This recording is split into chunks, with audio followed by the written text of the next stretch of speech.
Good morning students, आप सभी का स्वागत है आपके अपने यूट्यूब चैनल हार्ड कंसेप्ट पर। आज स्टार्ट करेंगे सॉइल मैकेनिक्स का क्वेश्चन प्रैक्टिस सेट फर्स्ट। इसमें 15 क्वेश्चन होंगे, बहुत ही इंपॉर्टेंट क्वेश्चन है। आप क्लास देखोगे आपको मज़ा आ जाएगा, मैं गारंटी लेता हूँ, इसलिए इस सेशन को ज़्यादा से ज़्यादा क्वेश्चन फर्स्ट है, the ratio between the total volume of voids and the total volume of solid is called. देखो किस किस का रेशियो है, volume of void to volume of solid, इसको क्या बोलते थे, वॉइड रेशियो। वॉइड रेशियो क्या होता था, V B divide by V S. It is the ratio of volume of void to volume of solid. देखो कोई ऑप्शन है क्या, A is the correct answer. अब देखो क्वेश्चन कितने बार आया, कितना सिंपल क्वेश्चन है, क्योंकि अपन डेफिनेशन पढ़ चुके हैं इसलिए सिंपल लग रहा है। ठीक है, अब सेकंड क्वेश्चन देखते हैं। सेकंड क्वेश्चन है, विच among the following is a functional relation connecting the value of specific gravity, void ratio, water content and degree of saturation. मतलब उसमें किस किस में रिलेशन चाहिए। देखो स्पेसिफिक ग्रेविटी मतलब जी, वॉइड रेशियो मतलब ई, वाटर कंटेंट मतलब स्मॉल डब्ल्यू और डिग्री ऑफ सैचुरेशन मतलब एस। मतलब इसमें कोई रिलेशन पढ़ा था, याद करो, हमने एक रिलेशन पढ़ा था, मैंने ट्रिक भी बताई थी सहवाग वाली, S E equal to W G, ये वाला रिलेशन पढ़ा था। ठीक है, S E equal to W G हो गया। अब देख लो इसमें कोई मैच कर रहा है क्या, देखो S E equal to W G होना मतलब एस ई होना है एस ई, मतलब तीन तो गलत हो गए। देखो ये वाला बी, देखो S E equal to W G, B is the correct answer. समझ में आ गया। देखो इसको ऐसे लिख सकते हैं, E equal to W G divide by S, देखो वही लिखा है, तो क्या हो जाएगा, B is the correct answer. बिल्कुल सिंपल है, याद कर लेना। सहवाग मैंने बताया था, सहवाग एक अपन ने ट्रिक पढ़ी थी, देखो वही रिलेशन आ गया। बहुत सिंपल क्वेश्चन है, ठीक है, और बहुत ही इंपॉर्टेंट क्वेश्चन है। देखो कितनी बार आया क्वेश्चन। ठीक है, क्वेश्चन थर्ड है, the ratio of the volume of voids to the total volume of soil mass is called. मतलब किस किस का रेशियो उसने बोल दिया, volume of void to total volume, मतलब इसको क्या बोलते थे, पोरोसिटी। याद करो पोरोसिटी क्या होता था, volume of void to total volume, इसी का रेशियो होता था। अब देखो कोई ऑप्शन है क्या, B is the correct answer. देखो कितने बार क्वेश्चन आया, बहुत ही इंपॉर्टेंट क्वेश्चन है। ठीक है, क्वेश्चन बहुत आते हैं। ठीक है, इसलिए मैंने पहले बोला था कि आप जो मैं ये वाला लेक्चर पढ़ा रहा हूँ उसको ध्यान से पढ़ लेना, अभी नहीं पढ़ा होगा तो फर्स्ट और सेकंड लेक्चर देख लेना सॉइल का। ठीक है, तो आपको बिल्कुल समझ में आ जाएगा। समझ में आ गया, B is the correct. Question number 4 है, a dry soil sample has equal amount of solid and voids by volume, its voids ratio and porosity will be। मतलब उसने क्या पूछा है, void ratio चाहिए और porosity चाहिए, मतलब E की वैल्यू उसने पूछी है और N की वैल्यू पूछी है। ठीक है, अब देखो उसने एक कंडीशन दे दी, कंडीशन क्या दे दी, अमाउंट ऑफ दी सॉलिड, मतलब VS इक्वल टू वी भी बोल दिया। समझ में आया। देखो उसने यही बोला है कि amount of the solid and voids by volume, मतलब जो सॉलिड वॉल्यूम है और वॉइड्स वॉल्यूम है, मतलब वॉल्यूम ऑफ सॉलिड और वॉल्यूम ऑफ वॉइड्स क्या बोल दिया उसने, इक्वल है। अब उसने बोल दिया कि वॉइड रेशियो एंड पोरोसिटी बता दो। अब बताओ अपना जो वॉइड रेशियो होता है वो क्या होता है, E equal to volume of void to volume of solid, यही होता है। ठीक है, अब देखो वॉल्यूम वॉइड्स तो ज्यों का त्यों रख दिया मैंने। ठीक है, अब वी एस इक्वल टू क्या है, वी वी, इसको वी वी कर दिया, मतलब इसको देखेंगे तो कैंसिल आउट हो जाएगा, मतलब 1 हो जाएगा। तो आपका जो वॉइड रेशियो आ गया वो तो 1 आ गया। ठीक है, अब देखो ऑप्शन दी उसने वॉइड रेशियो पोरोसिटी, मतलब 1 आ गया, यानी कि बी और सी तो अपन ने कैंसिल कर दिए, मतलब ए और डी में कोई आंसर होने वाला। अब उसने पोरोसिटी की बात की है, तो पोरोसिटी का एक रिलेशन पढ़ा था, n equal to e divide by 1 plus e. ठीक है, ई की वैल्यू कितनी है, 1 है, 1 प्लस 1 हो जाएगा, मतलब 1/2। 1/2 का मतलब 0.5, 0.5 का मतलब पोरोसिटी को परसेंटेज में करते थे, यानी क्या हो जाएगा, 0.5 को क्या लिख सकते हैं, 50%। ठीक है, क्या लिख सकते हैं, 50%। ठीक है, 50%, तो क्या हो जाएगा, एन की कोई वैल्यू है, देख लो, ई की वैल्यू 1 है और एन की वैल्यू क्या है, 50%, मतलब ए इज द करेक्ट आंसर। बिल्कुल समझ में आ गया, कोई डाउट नहीं ना। क्वेश्चन बहुत सिंपल था, देखो क्वेश्चन कितनी बार आया है, इसी टाइप के क्वेश्चन आते हैं। मैं पहले बोल रहा हूँ आप रिलेशन याद कर लेना, दोनों क्लास देख लेना, आप क्वेश्चन बिल्कुल इजीली कर ले जाओगे। ठीक है, यहाँ तक चीज़ें समझ में आ गई। नेक्स्ट क्वेश्चन देखते हैं। क्वेश्चन नंबर 5 है, a soil sample having a void ratio of 1.3, water content of 50% and a specific gravity of 2.6 is a state of. ठीक है, देखो सबसे पहले गिवन लिखा करो, क्वेश्चन में गिवन क्या है, देखो सबसे पहले उसने दे दिया बॉयड रेशियो को ई से डिनोट करते थे, 1.3 हो गया। वाटर कंटेंट मतलब स्मॉल डब्ल्यू कितना है 50%, 50% का मतलब क्या हो गया 0.50, ठीक है। स्पेसिफिक ग्रेविटी उसने क्या दे दिया 2.60।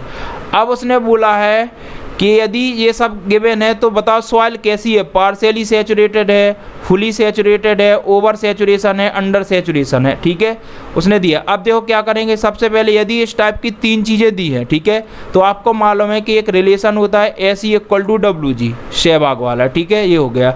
यहाँ से यदि मैं एस की वैल्यू फाइंड आउट करूँ तो देखो ई की वैल्यू आपको गिवन है 1.3, डब्ल्यू की वैल्यू कितनी है 0.50 और जी की वैल्यू कितनी है 2.6।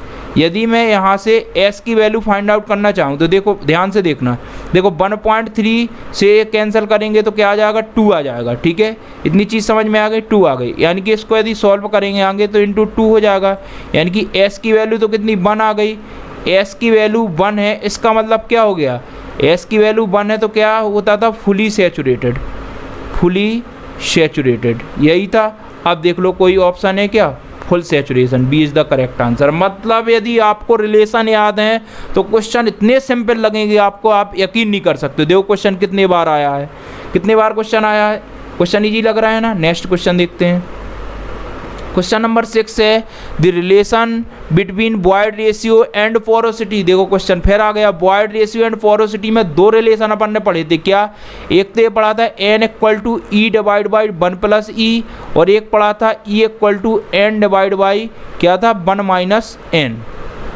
2 रिलेशन हम लोगों ने पढ़े थे, ठीक है, 2 रिलेशन पढ़े थे, यही थे। अब बताओ उसने पूछा relation between void ratio and porosity, कोई रिलेशन है कि देखो n के फॉर्म में है, n के फॉर्म में तो क्या हो जाएगा n equal to e divide by 1 plus e, यानी कि B is the correct answer.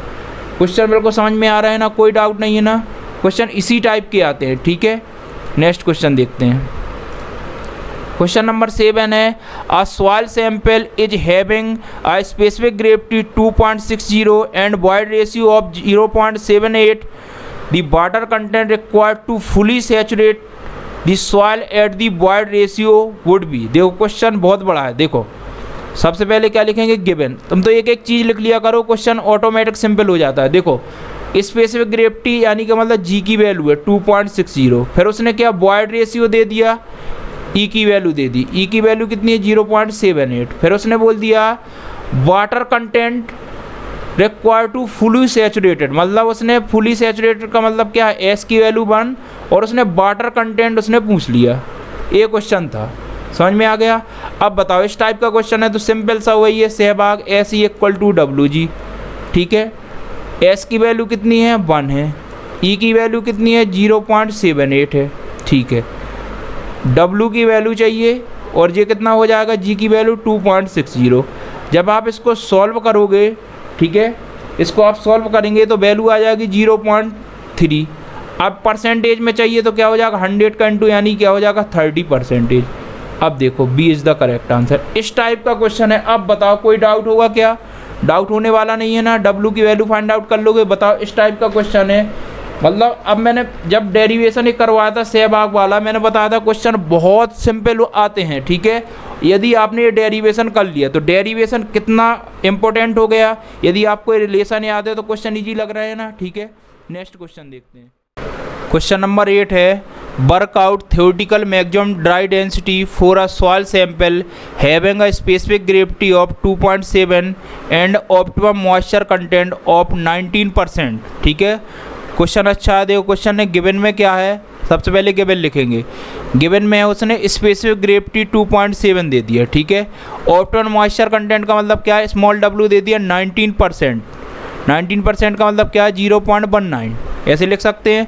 फिर क्वेश्चन ने पूछा कि गामा डी की वैल्यू बता दो, ठीक है, गामा डी।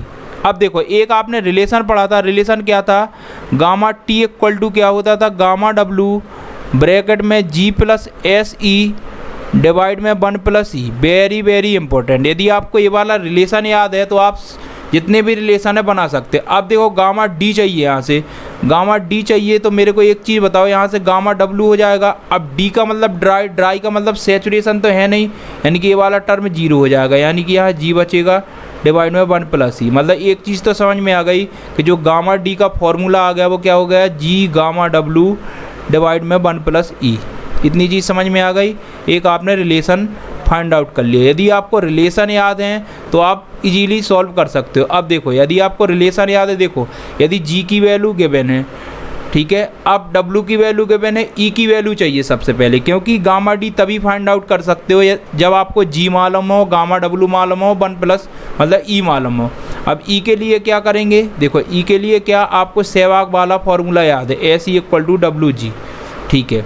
अब देखो क्वेश्चन में क्या बोला है, क्वेश्चन ने बोला है optimum moisture content. Moisture content यानी कि है, यानी कि एस = 1, यानी कि सेचुरेशन है, सेचुरेशन 1 है तो ठीक है, एस की वैल्यू 1 हो जाएगी। ई की वैल्यू चाहिए, डब्लू की वैल्यू कितनी है, 19%, यानी कि 0.19 है, 0.19 है, और जी की वैल्यू कितनी है, 2.7 है। देखो 2.7 है, बिल्कुल एक एक पॉइंट देखेंगे, ठीक है। तो जो ई की वैल्यू आएगी, ठीक है, ई की वैल्यू हो जाएगी, इसको सॉल्व करेंगे तो 0.513 आ जाएगी, यानी कि यहाँ से आप ई की वैल्यू फाइंड आउट कर चुके। जब ई की वैल्यू फाइंड आउट कर ली, अब देखो क्वेश्चन में यही है, देखो ई की वैल्यू मिल गई अपन को, ठीक है, जी की वैल्यू है, गामा डब्लू की बात करता हूँ। अब जब गामा डब्लू की वैल्यू लिखोगे तो यहाँ ध्यान से देखना, गामा डब्लू की वैल्यू चाहिए, और क्वेश्चन किस में, ग्राम पर सेंटीमीटर क्यूब में है, यानी कि गामा डब्लू की वैल्यू क्या हो जाएगी, 1 ग्राम पर सेंटीमीटर क्यूब। याद करना क्वेश्चन किस में है उसी हिसाब से लेंगे, ठीक है। तो देखो अब सॉल्व करते हैं, अब इसको सॉल्व करेंगे, ठीक है, इधर देखो सॉल्व करेंगे, यानी कि गामा डी = जो फॉर्मूला आया था वो जी गामा डब्लू अपॉन 1 + ई हो गया, ठीक है। अब बस वैल्यू पुट कर दो, जी की वैल्यू कितनी है, 2.7 है, गामा डब्लू की वैल्यू 1 हो गई, 1 + ई की वैल्यू कितनी है, 0.513, यानी कि इसको सॉल्व करेंगे तो 2.7 डिवाइड में 1.513 आ जाएगा, यानी कि जो गामा डी की वैल्यू आने वाली है वो कितना हो जाएगा, 1.784, ठीक है, ग्राम पर सेंटीमीटर क्यूब। देख लो कोई ऑप्शन है क्या, 1.784, देखते हैं कोई ऑप्शन है कि नहीं, 1.784,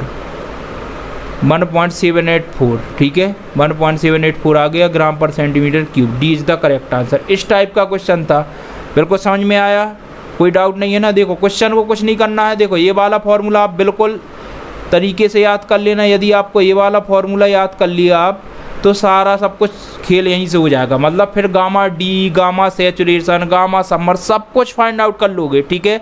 और यदि यहाँ समझ में नहीं आ रहा कि गामा टी सर आपने कैसे लिख दिया, तो आपको कुछ नहीं करना है, जो सॉइल की सेकंड क्लास डाली है हमने वो वाली देख लेना, आप सारा सब कुछ कवर कर ले जाओगे, ठीक है। और यदि आपको जो पोरोसिटी वॉइड रेशियो समझ में नहीं आ रहा तो फर्स्ट क्लास देख लेना। और यदि आपने दोनों क्लास देख लिए, वो ये क्वेश्चन कर लिए, फिर तो भाई साहब कोई भी क्वेश्चन आ जाए आप बिल्कुल ईजीली सॉल्व कर ले जाओगे, मेरी गारंटी है, ठीक है।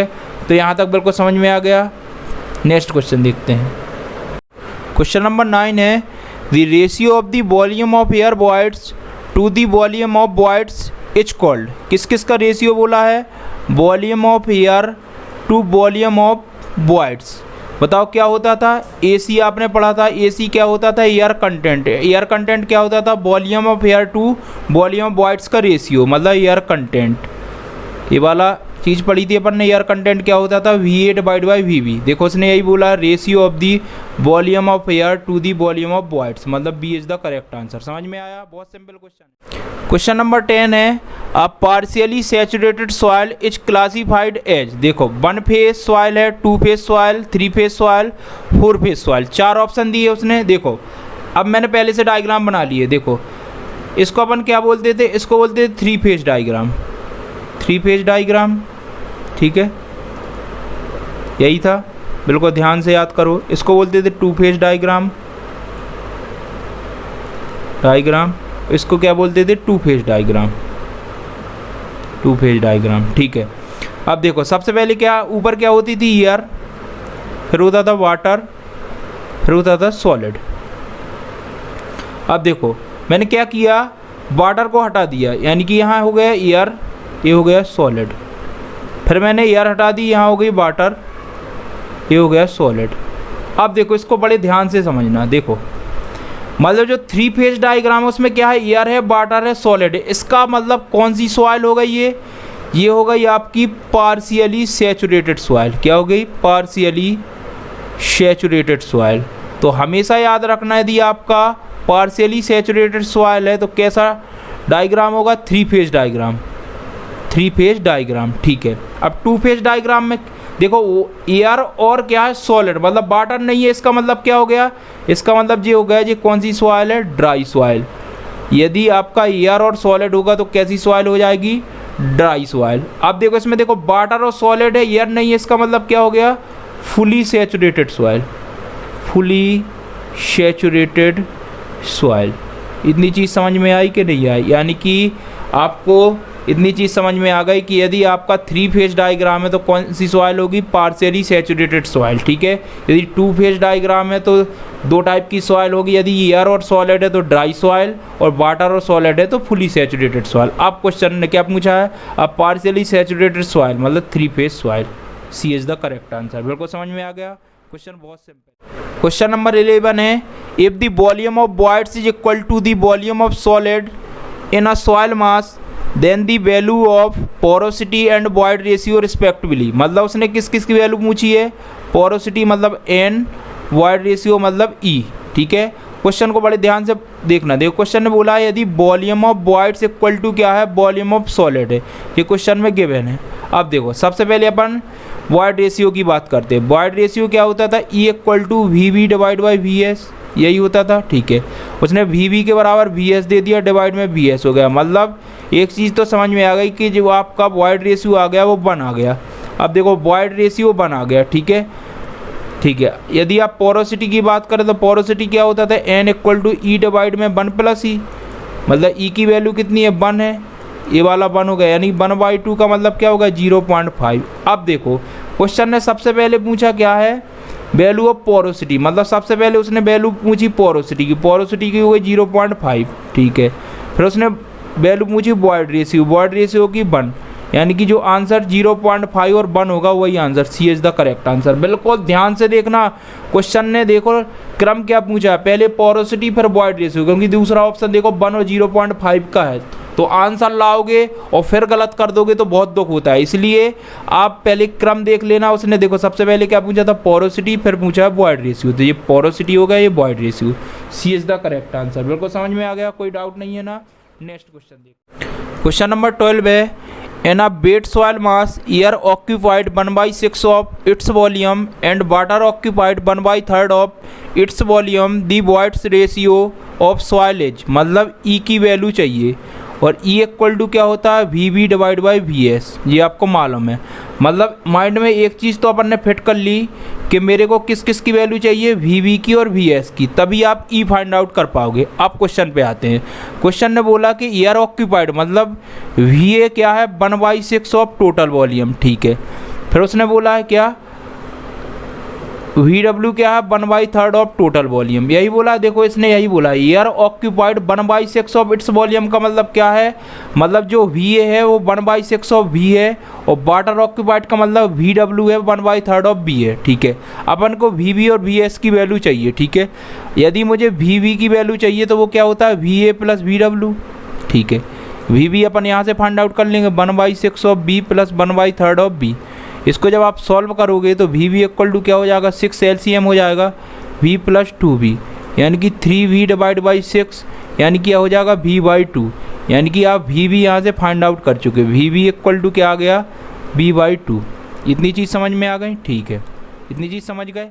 अब देखो VS की वैल्यू फाइंड आउट करते हैं। देखो VS की वैल्यू फाइंड आउट करने के लिए यहाँ देखो V इक्वल टू क्या होता है, VA plus VW plus VS, यानी कि यदि मुझे VS चाहिए तो क्या लिख सकता हूँ, V minus VA plus VW, यही हो जाएगा। मतलब VS इक्वल टू क्या हो जाएगा, V minus VA plus VW, मतलब VB है। VS इक्वल टू क्या हो जाएगा, V माइनस, और VB की वैल्यू कितनी थी, V/2, यानी कि VS की वैल्यू आप क्या फाइंड आउट कर चुके हो, V/2, V माइनस V/2 मतलब V/2, यानी कि इतनी चीज़ समझ में आ गई। इतनी चीज़ समझ में आ गई तो आपको मालूम है कि E इक्वल टू क्या होता है, VB डिवाइड बाई VS।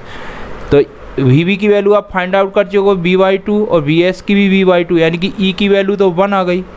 ई की वैल्यू 1 आ गई तो देखो ऑप्शन में क्या है, क्वेश्चन ने यही पूछा था कि इसकी वाइड रेशियो की value C is the correct answer. समझ में आ गया, इस टाइप का क्वेश्चन था। नेक्स्ट क्वेश्चन देखते हैं, question number 13, the ratio of the weight of solid to the total volume is called. हमेशा याद रखना, देखो उसने बोला है किस किस का रेशियो बोला है वेट ऑफ सॉलिड, ठीक है, बिल्कुल ध्यान से लिखो, weight of solid to total volume. अब देखो वेट किसका आ रहा, सॉलिड आ रहा है, यानी कि गामा डी ही होगा। समझ में आया, जो वेट आएगा वही होगा। यदि वेट सैचुरेटेड आता है तो गामा सैचुरेटेड हो जाएगा, यानी कि उसने क्या बोल दिया, वेट के साथ सॉलिड है, यानी कि WS यानी कि क्या होगा, ड्राई होगा, यानी कि ए इज द करेक्ट आंसर। समझ में आया, यानी कि ये क्या हो जाएगा, ड्राई यूनिट वेट, ठीक है। इसके पीछे वाला लेक्चर आप देख लेना तो बिल्कुल समझ में आ जाएगा, ठीक है। पीछे की जो क्लास डली है सेकंड वाली, उसमें सब कुछ बताया था। क्वेश्चन नंबर 14 है, from among the range of numerical value given select the range valid for the void ratio ई। मतलब वॉइड रेशियो क्या होता था, VV डिवाइड बाई VS, अभी अपन पढ़ के तैयार हैं। और जो ई की वैल्यू होती थी वो क्या बताया था मैंने, ई इज ग्रेटर देन 0, यही बताया था। मतलब ई की वैल्यू 0 से कितनी भी बड़ी हो सकती है। कोई ऑप्शन है क्या, देखो ई इज ग्रेटर देन 0, मतलब D is the correct answer. जो वैल्यू मैंने लिखवाई है ना, ये फर्स्ट क्लास है। ये कौन सी क्लास है, जो सॉइल की अपन ने फर्स्ट क्लास पढ़ी थी, उसमें सब कुछ बताया हूँ, किसकी वैल्यू किसके बीच होनी चाहिए सबकी, ठीक है। जो वैल्यू है रेंज सब बताया है, ठीक है। तो डेफिनेशन आप पढ़ लेना। क्वेश्चन नंबर 15 है, a soil has a bulk density of 22 kilonewton per metre cube and moisture content of 10% the dry density of soil, ठीक है। देखो क्वेश्चन ने गिवन क्या है, देखो बल्क डेंसिटी का मतलब गामा टी 22 किलो न्यूटन पर मीटर क्यूब, ठीक है। मॉइस्चर कंटेंट मतलब स्मॉल w 10%, ठीक है। ड्राई डेंसिटी उसने पूछ लिया, ठीक है। अब देखो ये 10% का मतलब क्या है, 0.10 लिख सकते हैं। अब आपने एक रिलेशन पढ़ा था, रिलेशन क्या था, गामा डी इक्वल टू क्या था, गामा टी डिवाइड में 1 + w, यही रिलेशन था, याद करो। बहुत सिंपल सा क्वेश्चन है, यदि आपको रिलेशन याद है तभी सिंपल है, ठीक है। यानी कि गामा डी की यदि आपको वैल्यू फाइंड आउट करनी है तो गामा डी इक्वल टू क्या हो जाएगा, गामा टी मतलब 22 1 + 0.10, यानी क्या हो जाएगा 22 डिवाइड में 1.1, ये हो जाएगा। यानी कि सॉल्व करोगे तो 20 आ जाएगा, यानी गामा डी की वैल्यू कितनी हो जाएगी, 20 किलो न्यूटन पर मीटर क्यूब। कोई ऑप्शन है क्या, B is the correct answer. Question ने यही पूछा थी ड्राई डेंसिटी ऑफ सॉइल क्या है। क्वेश्चन बहुत सिंपल था, ठीक है। यहाँ पे अपना ये क्वेश्चन फिनिश हो गया। आज यहाँ पे अपनी क्लास फिनिश होती है। आज हम लोगों ने 15 क्वेश्चन किए हैं और प्रत्येक क्वेश्चन अपने आप में बहुत ही इंपॉर्टेंट है। आप देख रहे हो डेट कितनी डली है, हर क्वेश्चन में कितनी डेट है, यानी कि क्वेश्चन कहीं ना कहीं इंपॉर्टेंट है, ठीक है। और क्वेश्चन का आप लेवल देख रहे हो कितना ईजी तरीके से किया है, यानी कि क्वेश्चन देखो ईजी भी हैं और क्वेश्चन आते भी हैं। ईजी क्यों है, क्योंकि अपन फर्स्ट सेकंड क्लास कर चुके हैं। फर्स्ट सेकंड क्लास में हम लोगों ने सारा सब कुछ कवर कर लिए थे। क्वेश्चन की डेफिनेशन क्या है, ठीक है, उसके फॉर्मूले कैसे बनते हैं, सारा सब कुछ कवर कर चुके थे। इसीलिए आज की क्लास अपन को सिंपल लगी है, ठीक है। इस टाइप की क्लास और भी लाने वाला हूँ, ठीक है। तो आप तो एक नोटबुक बना लीजिए, उसमें सॉइल सब्जेक्ट डाल लीजिए और एक एक पॉइंट नोट कर लीजिए, क्योंकि जितने भी मैं पॉइंट बताऊंगा, जितने भी टॉपिक बताऊंगा, सारे टॉपिक इंपॉर्टेंट है। आप देख रहे हो क्वेश्चन कितने आ रहे हैं। इसीलिए मैं आपसे बार बार कह रहा हूं कि पर डे सुबह 7 बजे की क्लास बहुत ही इंपॉर्टेंट है। इसलिए आप पर डे सुबह 7 बजे क्लास जरूर देखा करो, क्योंकि मैं जो भी क्लास लाता हूं बहुत ही इंपॉर्टेंट क्लास लाता हूं, ठीक है। यदि आपको आज का सेशन बहुत अच्छा लगा हो तो कमेंट सेक्शन में ज़रूर बताना। सेशन को लाइक करना, शेयर करना एंड सब्सक्राइब करना। Thank you.